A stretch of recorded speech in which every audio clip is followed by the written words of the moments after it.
থেমে থাকা যাবে না, এক কথায় আপনাকে মাঠে নেমে যেতে হবে। সবসময় ট্রাই করি অথেন্টিক খাবার খাওয়ানোর জন্য। আর আমরা কিন্তু অধিক পরিমাণে নিয়ে আসি না। শুরু করার আগে যে মুহূর্তটা, এটা আপনি কারো কাছে গিয়ে প্রপার একটা হেল্প পাবেন না।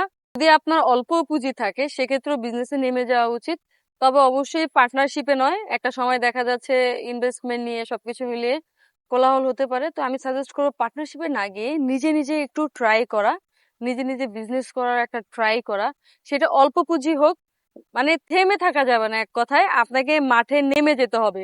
অল্প টাকা নিয়ে মাঠে নামবেন, দেখবেন তখন অটোমেটিকলি আপনার মূলধন কালেক্ট হয়ে গেছে, সবাই আপনাকে হেল্প করবে। বাট আপনি যখন শুরু করবেন না, শুরু করার আগে যে মুহূর্তটা, এটা আপনি কারো কাছে গিয়ে প্রপার একটা হেল্প পাবেন না।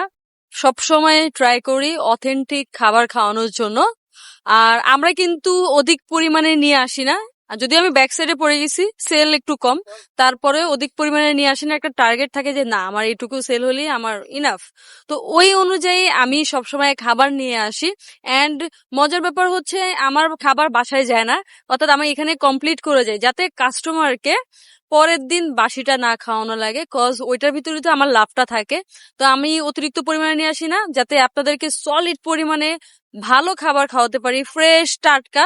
ওইটা অল টাইম মেনটেন করার ট্রাই করি। আর আমার এখানে তো আপনারা জানেনই, হান্ডি বিফ, হান্ডি হাঁস, একদম পুরা ঘরোয়া ফ্লেভার।